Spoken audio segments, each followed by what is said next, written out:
Je suis partie une semaine en vacances pendant ma perte de gras et si ça te paraît impossible de concilier tes objectifs physiques et quelques jours de vacances, reste sur cette vidéo parce que je vais t'expliquer exactement comment j'ai géré ça. Si t'as pas suivi, c'est ma 3e semaine de perte de gras. Je te mets les 2 premières vidéos juste ici. Et pour te donner un petit peu de contexte, j'hésitais beaucoup à commencer cette perte de gras mi-avril parce que je savais qu'à la fin du mois, je partais quelques jours en vacances en Crète. Mais d'un autre côté, je me suis aussi dit que en soi, il y a toujours quelque chose de prévu, que ce soit des vacances ou surtout là en mai avec les jours fériés.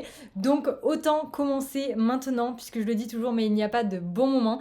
Et au final, j'ai été assez surprise, dans le bon sens, des résultats que j'ai pu avoir sur ces 2 premières semaines. Donc autant te dire que les vacances, c'était pas l'échéance, mais j'étais bien contente de me trouver fraîche en maillot. Pour te faire un update et te donner un petit peu de contexte sur ces 2 premières semaines, j'ai perdu quasiment 1 kg et moins de 3 cm de tour de taille et de tour de hanche. Donc je suis trop contente et je n'avais absolument pas envie de saboter mes résultats avec ces 5 jours de vacances. Donc j'ai filmé tout ce que j'ai mangé sur une journée. Malgré tout, cette journée-là n'était pas forcément représentative de tous mes repas de la semaine. Donc je vais t'expliquer toutes les optimisations que j'ai mis en place sur chacun des repas. Et on commence tout de suite par le petit-déj. Le petit-déj pour lequel je n'ai pas de vidéo étant donné que j'ai eu un petit souci avec ma carte SD. Donc je vais te montrer des photos juste ici de ce que j'ai mangé pour mes petits-déj. Et le conseil principal que je vais te donner pour tes petits déjeuners en vacances, ça va être de faire en sorte de manger suffisamment de protéines et de limiter les matières grasses. Tout simplement parce que tu sais pas forcément si tu as prévu de manger à l'extérieur, au resto, etc. dans la journée. Donc diminuer un petit peu les matières grasses comparé à tes habitudes, ça va te permettre d'avoir un petit peu de marge pour les autres repas et maximiser les protéines puisque pareil, tu risques de potentiellement pas en avoir suffisamment sur le reste de ta journée. Pour ça, en vacances, je prends pas forcément avec moi mes protéines en poudre histoire de me faire un petit bowl cake. Donc on est parti sur un petit déjeuner avec des œufs, franchement ultra pratique, t'en trouves dans tous les pays, c'est assez rapide à préparer. Et l'idée, ça va être de venir compléter avec une autre source de protéines. Donc ça peut être soit du fromage blanc, soit comme ici, j'avais trouvé des wraps protéinés. C'est pas un aliment que je mange tous les jours parce que mine de rien, les aliments comme ça, protéinés, etc., ça reste des aliments transformés. Mais du coup, pour les vacances, c'était assez cool, ça permet de varier et comme je l'ai dit, de maximiser du coup l'apport en protéines. Là, effectivement, c'est un petit déjeuner cuisiné à la maison puisque tu vas le voir, en fait, on était dans un appart-hôtel, donc il y a une cuisine, ça permet de cuisiner certains repas et franchement, c'est ultra pratique. Je préfère 1000 fois partir dans un appart-hôtel plutôt que en hôtel et être un peu obligé de manger au restaurant midi et soir. Ça permet d'avoir un peu plus de flexibilité pour pouvoir adapter son alimentation. En revanche, si tu prends un petit déjeuner à l'hôtel, évidemment, c'est tout à fait possible d'adapter un petit peu ton petit déjeuner ou alors de raisonner différemment. Tu peux aussi le prendre si tu es en vacances selon ton type de vacances un peu plus tard dans la matinée, histoire de te prendre un vrai gros petit-déj qui va au final couvrir à la fois le petit déjeuner et à la fois le déjeuner. Mais dans tous les cas, même si ça reste un petit déjeuner classique, sur ce genre de buffet, tu as toujours des alternatives saines. L'idée que je peux te donner sur ce genre de vacances, ça va être plutôt de choisir un ou deux aliments qui sortent de tes habitudes et qui te font vraiment plaisir. En général, tu as toujours des mini viennoiseries ou autres. Et ensuite, de te composer quand même un petit déjeuner équilibré avec notamment du fromage blanc ou alors des œufs, etc. Bref, c'est pas le sujet. Là, je vais parler vraiment de comment j'ai géré mes vacances à moi et j'étais pas dans un hôtel. Donc, on va passer à autre chose.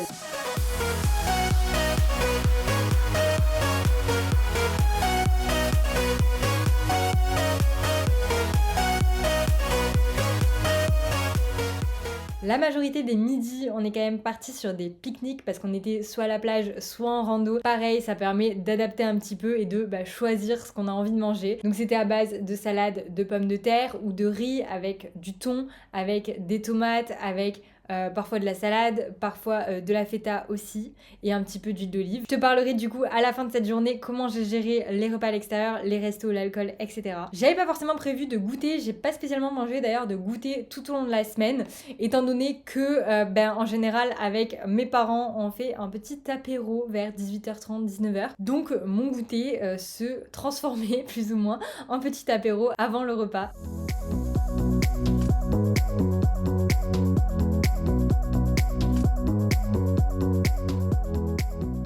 Et si j'ai un conseil à te donner pour ce genre d'apéro, on en a fait à l'appart, on en a fait à la plage. Le but, ça va être de choisir des alternatives saines qui vont venir en complément de tout ce qui va être chips, cacahuètes, etc.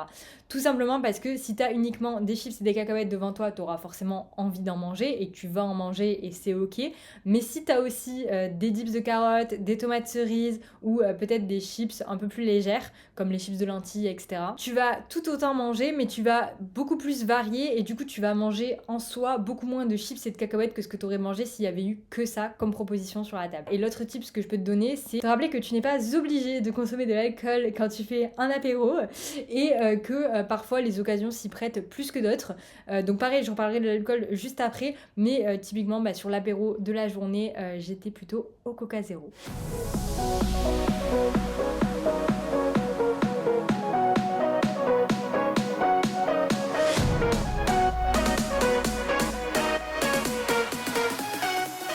Ensuite, le soir, on a préparé un plat à la maison. Donc c'est pour ça que je te commente un petit peu une journée de ce que j'ai mangé en vacances. Mais du coup, je vais revenir sur quand même les jours où je suis allée au resto, etc. Parce que, évidemment, cette journée n'était pas forcément représentative de toute ma semaine. Du coup, sur le repas du soir, on a décidé de faire un plat au four qui demande très peu de préparation. On a juste à couper les légumes. C'est des recettes que je poste souvent sur Instagram. Donc si t'es pas abonné, n'hésite pas à aller faire un tour. Globalement, ici, c'était des patates douces, du poulet, des tomates, un oignon et de la feta de là-bas avec un filet d'huile d'olive. On met tout dans un plat, on met au four et pendant ce temps-là, on va prendre l'apéro, on joue aux cartes, etc. C'était délicieux et ça permet de compléter la journée. Je crois que j'ai mangé un fruit. Ah non, j'ai mangé un fruit. Pardon, j'ai oublié. La plupart des jours, j'ai pas goûté, mais ce jour-là, j'ai pris une pomme tout simplement parce qu'on est parti courir et que en soi, j'avais mangé que le midi, donc j'avais pas envie de partir courir le ventre vide, surtout que c'était un fractionné.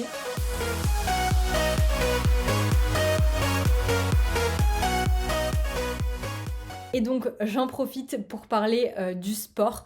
Ça sera totalement ok si tu fais une semaine sans séance de musculation, ce qui a été mon cas. C'est pas en une semaine que tu vas perdre les bénéfices de tout ce que tu fais à l'année. L'idée, ça va être d'adapter un petit peu. Quand t'es en vacances, mine de rien, t'es quand même beaucoup plus active qu'au quotidien et ça se voit directement sur ma moyenne de pas. La semaine précédente, j'étais à 9000 pas de moyenne par jour. Sur ma semaine de vacances, j'étais à 16 200 pas de moyenne. Tout simplement parce que je passais la journée derrière un ordi chez moi et que là, je passais la journée à marcher. Donc en fait, même si j'ai pas pu faire mes séances de musculation, j'ai quand même été très active. J'ai quand même conservé mes 2 runs et j'ai conservé une séance un peu HIIT, circuit training de 15 minutes, bref, juste histoire de se bouger un petit peu. Mais voilà, globalement, le but, c'est quand même d'y prendre du plaisir. Et si je te dis que j'ai conservé 2 runs dans la semaine, c'est parce que c'est assez agréable, je trouve, d'aller découvrir les villes dans lesquelles on est, surtout à l'étranger, en courant. Donc, c'était avec plaisir que j'ai fait mon run. Maintenant, je vais revenir un petit peu sur les extras, les restos, l'alcool et tout ça. Donc, qu'est-ce qu'il en est? Comme je te l'ai dit, la majorité des repas, on les a préparés à la maison parce qu'on était dans un appart-hôtel. Mine de rien, ça permet aussi... Enfin, ça veut pas dire que tu te fais des plats comme d'habitude. On s'est fait des plats un peu plus cool. Comme je t'ai dit, il y avait quand même des apéros quasi tous les soirs. Il y avait aussi des repas, on s'est fait des petites pizzas maison, etc. avec des pains pita qu'on trouve là-bas. Mais... on va pas se le cacher, ça fait quand même plaisir d'aller au restaurant en vacances. Donc, comment j'ai géré ça? Globalement, on a fait vraiment 4 restos sur la semaine. Et en soi, j'en ai choisi 2 où c'était vraiment des repas libres, genre des repas où je me fais vraiment plaisir, où je vais pas forcément chercher à avoir un choix intelligent dans l'assiette avec suffisamment de protéines, suffisamment de légumes. Donc, ces deux repas, ça a été le premier jour où on est arrivé et on a partagé des mezzés, donc plein de petits plats typique de là-bas. Effectivement, là, hyper compliqué de traquer. En plus de ça, c'est plein de petites portions de plats locaux, donc souvent très riches en lipides, puisque on reste en Crète. Donc l'huile d'olive, la feta, les petits feuilletés, tout ça. Donc ça, c'était le premier repas. Et le deuxième repas au resto, ça a été le dernier jour où du coup, on a goûté un gyros pita. Bon, moi, je l'ai pris au poulet parce que personnellement, j'aime pas l'agneau. Mais voilà, donc typique de là-bas, traditionnel, avec des frites, etc. Donc ça, c'était un peu les 2 repas plaisir de ma semaine. Et ensuite, on a fait 2 restos où là, pour le coup, j'ai fait en sorte de faire des choix plutôt...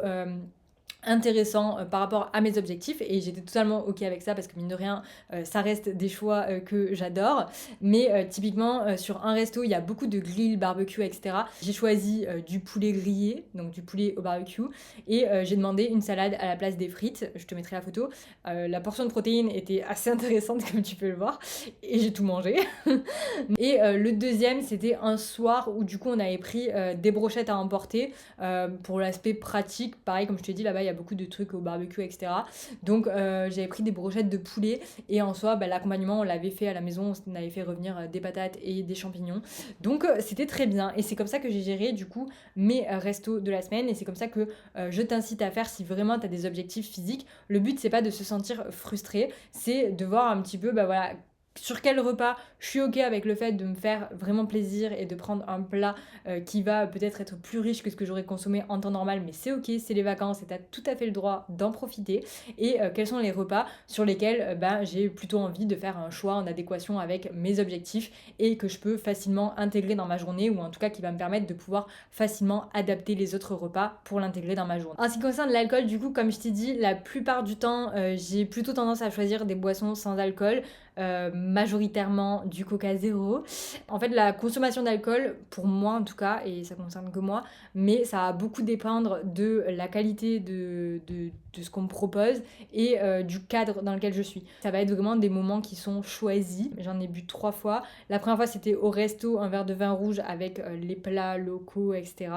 La deuxième fois, c'était, on est allé voir le coucher de soleil dans un bar à cocktails qui faisait des cocktails signature. Là, typiquement, le cadre, coucher de soleil, plage, etc. Plus le fait qu'on te propose des cocktails signature un peu originaux, etc. Là, typiquement, ça va être le genre d'endroit où ça me fait envie. Et le dernier moment, ça a été le dernier jour, on a pris un verre sur le port, avec la vue sur le port. Et du coup, ils proposaient des verres de vin locaux. Donc pareil, un petit verre de vin blanc avec la vue sur le port. Voilà, là, que ce soit le cadre, que ce soit le fait de goûter un vin local, etc.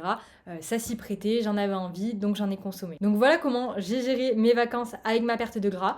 En revenant, je me suis pas spécialement pesée, j'ai pas pris des photos, j'ai pas pris des mensurations, tout simplement parce que une semaine avec des habitudes différentes, avec une façon de manger différente, avec très certainement des plats plus salés, le voyage, ça va tout simplement modifier tes habitudes et donc potentiellement te faire de la rétention d'eau. Il n'y a pas forcément de sens à se peser dès le lendemain où tu rentres de vacances, ton poids va très certainement être plus haut. Donc je vais laisser couler 2-3 jours et je vais me peser à partir de mercredi. Rendez-vous dans le prochain vlog pour voir si effectivement j'ai réussi à concilier mes vacances et mes objectifs en perte de gras. Tiens, un dernier conseil que je peux te donner et qui me semble ultra important et j'en parle ultra souvent, c'est que le foutu pour foutu n'existe pas. C'est-à-dire que t'auras aucun intérêt à te dire au bout de 2 jours, t'as enchaîné 2-3 restos que t'avais pas prévus et du coup t'as pas pu anticiper et du coup tu commences à paniquer, tu culpabilises et là tu dis vas-y c'est foutu, tant pis pour les vacances. Foutu pour foutu, je profite à fond et je m'y remets la semaine prochaine. Bon, si tu veux vraiment faire ça et que en soi tes objectifs physiques sont pas ultra importants